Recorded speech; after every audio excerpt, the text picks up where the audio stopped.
24 मई 2025 को अमरावती निवासी सैयद आरिफ के 14 टायर ट्रक में कुरम के आसपास भीषण आग लगी थी, जिसमें यह ट्रक पूरी तरह से जल गया था और इस ट्रक का रिलायंस जनरल इंश्योरेंस कंपनी से कंप्रेसिव इंश्योरेंस कराया गया था, जिसकी वैल्यूएशन 20 लाख रुपए थी। लेकिन एक साल से अधिक समय होने के बावजूद भी रिलायंस जनरल इंश्योरेंस कंपनी ने अब तक सैयद आरिफ को इंश्योरेंस का पैसा नहीं दिया गया, जिसके चलते उनकी आर्थिक स्थिति दिन ब दिन बिगड़ती जा रही है। मालवाहक ट्रक पर टाटा कंपनी का फाइनेंस भी है और यह ट्रक बीते एक वर्ष से अमरावती पश्चिम क्षेत्र के ट्रांसपोर्ट नगर की पार्किंग में खड़ा है, जिनका भाड़ा भी सैयद आरिफ को देना पड़ रहा है। रिलायंस जनरल इंश्योरेंस कंपनी द्वारा इंश्योरेंस की धनराशि न देने के चलते वह काफी ज्यादा परेशान है और इसी परेशानी को लेकर हमने की उनसे चर्चा। इस वक्त हम मौजूद है अमरावती के ट्रांसपोर्ट नगर में।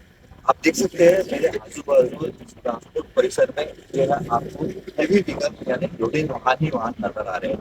हालांकि ये पार्किंग है और पार्किंग में यहाँ पर आपको सभी जो है दौड़ने वाली गाड़ियां खड़ी दिखती है, लेकिन मेरे ठीक पीछे एक गाड़ी और एक दूसरी गाड़ी जो पूरी तरीके से भाग रही थी। ये घटना बीते एक वर्ष पहले के पास घटी हुई थी।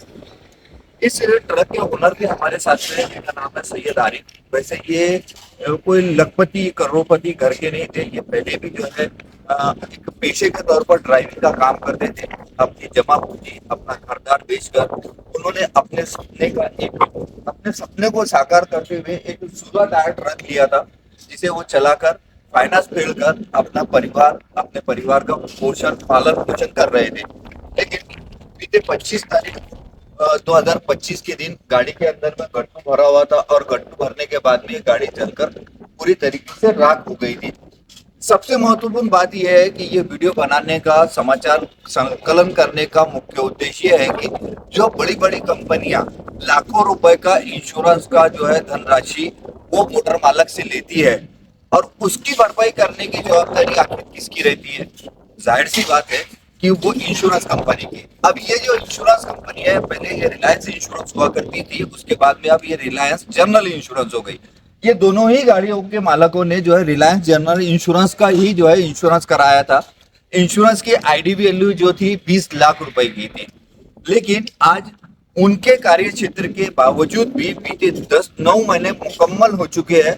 9 महीने से एक गरीब इंसान चक्कर पे चक्कर मारकर फोन पे फोन लगाकर थक गया कि आखिर मुझे इंश्योरेंस के क्लेम का पैसा कब मिलेगा। इस संदर्भ में हम सैयद आरिफ से भी थोड़ी सी बातचीत करना चाहेंगे कि घटना कैसे घटित हुई थी। बहुत कम शब्दों में आपका समय लेंगे, लेकिन ये घटना ऐसी घटना है कि जहां रिलायंस इंश्योरेंस कंपनी ने भुगतान का पैसा एडवांस लिया। जब इंश्योरेंस की धनराशि आपसे 12 महीने के लिए पहले ली जाती है, तो फिर 12 महीने बीतने के बाद भी आखिर इस धनराशि को क्यों नहीं दिया जा रहा। सबसे पहले हम बात करते हैं सैयद आरिफ साहब से कि ये जो इंश्योरेंस आपको फाड़ने की बात थी, ये आपने आखिर रिलायंस जनरल इंश्योरेंस का क्यों फाड़े थे? ये इसलिए फाड़े थे कि इसकी फैसिलिटी अच्छी थी और उस कारण हम लोग कहते हैं टोटल जब से जो गाड़ी निकला है, जब से हम रिलायंस कंपनी का इंश्योरेंस फाड़ रहे हैं। इसका हर साल पीछे रिलायंस इंश्योरेंस ही फाड़े अपने, और अभी भी रिलायंस का ही इंश्योरेंस था। इसके अलावा साहब लोगों को फोन लगा रहे हैं तो बोले 2 महीने में हो जाएगा, 3 महीने में हो जाएगा, 4 महीने में हो जाएगा। आज पूरे कंप्लीट 9 महीने के ऊपर होते हुए आता है, कोई निर्णय नहीं दे रहे। बोल रहे हैं कि आपका इंश्योरेंस फेल हो गया है। किस कारण फेल हुआ है, जबकि हम इंश्योरेंस क्या के लिए भरते हैं। इंश्योरेंस फेल हुआ तो उसका कोई लेटर आया आपका? कोई लेटर कोई आया नहीं है, और जवाब जब भी फोन लगा रहे, बॉम्बे लगाते, नागपुर लगाते, जब भी बोलते थे हो जाएगा आपका, 2 महीने में हो जाएगा, 3 महीने में हो जाएगा। इस कारण अब बताओ गरीब इंसान कहाँ जाएगा। अभी ये मेरे पे फाइनेंस है और मैं इसका कहाँ से फीड करूंगा। कंपनी वाले मुझे अलग क्या महीने की इंस्टॉलमेंट है आपकी? इसकी इंस्टॉलमेंट है 45,231 रुपए महीने की इंस्टॉलमेंट। अच्छा, अब ये पूरी 12 महीने से पेंडिंग थकित हो गई है। थकित हो गई। अच्छा, जहाँ पर आपने इंश्योरेंस बनाया था उस समय क्या अमरावती में इसका कार्यालय था? इसका अमरावती में नहीं था, यहाँ वाजिद भाई करके है जो डेवलप कर रहे हैं इंश्योरेंस को। हाँ, इनका मेन ऑफिस नागपुर में है। अच्छा, ये यहाँ से सही बोलते हैं कि भाई कस्टमर है, कस्टमर। अच्छा, कोई ऐसा अधिकारी जिनके नागपुर में जिनके नाम आपको याद हो कि आपकी गाड़ी जलने के बाद से जो है आपने उनसे जो है बातचीत की हुई? बात किया मैंने,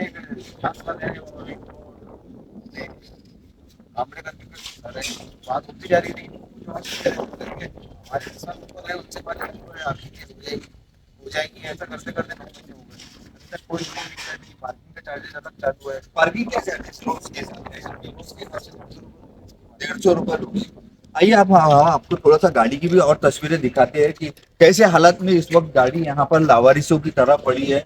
गाड़ी के पूरे अगले पिछले जितने भी टायर हैं पूरे टायर जल चुके हुए हैं। सिर्फ नाममात्र जो लोहे की बॉडी रहती है, जो एक मजबूत ढांचा रहता है, वो ढांचा बचा हुआ है। एक वर्ष पहले तक जो गाड़ी रास्ते पे दौड़ रही थी, एक वर्ष पहले तक महाराष्ट्र शासन को भी जो इससे मिलने वाला टैक्स था वो भी जो है अब तक थकित पड़ा हुआ है। गाड़ी के एक एक पुर्जे जो है जंग खाकर पूरी तरीके से आप देख सकते हैं कि चारों तरफ जंग ही जंग लगा हुआ है और गाड़ी में नाम मात्र बराबर मेरे ख्याल से लगता है कि देखने की ऐसी बात है कि नीचे देखकर देखेंगे तो आप इसका इंजन तक जब अंगाल लगी थी गाड़ी में सिर्फ गियर बॉक्स छोड़ के बाकी इंजन का ऊपरी हिस्सा हेड फेड जितना है, एक नॉलेज के हिसाब से मैं भी मोटर मालक रह चुका हूँ एक समय में, तो सब कुछ आज ये गाड़ी को खड़े करने के लिए जहाँ 20 लाख रुपए के इंश्योरेंस की बात है, मुझे लगता है कि आज की तारीख में 20 लाख रुपए में भी आरिफ भाई ये गाड़ी दोबारा बन सकती क्या नहीं बन सकती है। जहाँ महंगाई दर हर साल बढ़ती ही जा रही है, महंगाई दर बढ़ने के बावजूद भी आज अपनी रोजी रोटी चलाने के लिए 20 लाख रुपए के क्लेम में जो क्लेम बनेगा वो तो बात की बात है, लेकिन 20 लाख रुपए में भी ये 16 टायर ट्रक बन सकता है क्या? जी 14 टायर। जिस प्रकार से रिलायंस जनरल इंश्योरेंस ने पूरा भुगतान 50,000 रुपए से कुछ ऊपर पैसे देकर सैयद आरिफ ने रिलायंस कंपनी का इंश्योरेंस फाड़ा था, वो रिलायंस कंपनी जो पूरे हिंदुस्तान के अंदर में अनेकों क्षेत्रों के अंदर में इंश्योरेंस का काम करती है, लेकिन क्या ऐसे जरूरतमंद लोग जो क्लेम के हकदार है, जिनका क्लेम वाकई में बनता है, अब तक उनसे किसी भी प्रकार से संपर्क नहीं किया गया, तो आखिर ये रिलायंस जनरल कंपनी कर क्या रही है? क्या कहना चाहेंगे आप? रिलायंस जनरल कंपनी ने जो आपको इंश्योरेंस नहीं दी अब तक, तो वो क्यों, जो तकलीफ हो रही, जो परेशानी हो रही है, वो क्या क्या परेशानियों का सामना झेलना पड़ा? सर बहुत तकलीफ हो रही है और मैं तो बोलता हूँ कि हर मोटर मालक और हर जो चलाने वाला है जो इंश्योरेंस फाड़ता है, ये कंपनी का इंश्योरेंस को बायकॉट कर दिया जाए, क्योंकि 1 साल से मैं ये परेशानी में घूम रहा हूँ। घड़ी में नागपुर फ़ोन लगाओ, घड़ी में अमरावती फ़ोन करो, कोई अपने जवाब नहीं दे रहे ये लोग और बोल रहे हैं हो जाएगा हो जाएगा। मैं तो बोलता हूँ कि कोई भी मोटर मालक और कोई भी ये गाड़ी के रिलायंस जनरल इंश्योरेंस ना फाड़े, बहुत परेशानी है और बहुत तकलीफ है। ये कस्टमर लेते होगा तो तुरंत अपने पैसे लेके कागज दे देते हैं, लेकिन अपनी कुछ क्लेम गाड़ी जब कोई एक्सीडेंट या कोई दुर्घटना होती है तो उसके बाद में इतने डॉक्यूमेंट मांगते हैं कि आदमी पागल हो जाता है। गाड़ी कितने की ली है आपने गाड़ी कितने का लिया? हमको गाड़ी से, आपसे कंपनी से कोई मतलब नहीं है कि गाड़ी कितने की ली है। आपको न हमारी आईडी देखो, उसके आईडी के हिसाब से हमको इंश्योरेंस दो, आप जो हमारा क्लेम बैठता है। आप हमने गाड़ी 50 लाख की लेंगे और आप 20 लाख की आईडी का इंश्योरेंस देंगे तो हमको 20 लाख रुपए ही थोड़ी मिलना है। तुम्हारे हिसाब से तुम बोल रहे हैं कि गाड़ी की हमारे को डॉक्यूमेंट दो, गाड़ी की खरीदी पावती दो। खरीदी पावती से आपको क्या मतलब है इसके? ये गाड़ी हम 50 लाख की लेंगे, आप भी 50 लाख देंगे कि हमको इसका इंश्योरेंस?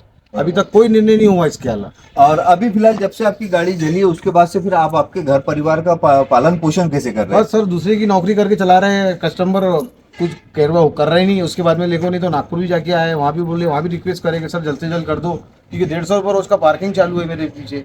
उधर मेरा सिविल खराब हो रहा है। इंस्टॉलमेंट है इसके अली 45,231 रुपये महीने। कितने रुपए का फाइनेंस कराए थे आपने गाड़ी पे टोटल आरिफ भाई? ये गाड़ी पे कराए थे 9 लाख रुपए फाइनेंस। 9 लाख रुपए फाइनेंस कराए थे। इसकी 7 इंस्टॉलमेंट डाली हुई है, 7 इंस्टॉलमेंट रेगुलर डली हुई है रेगुलर के अंदर।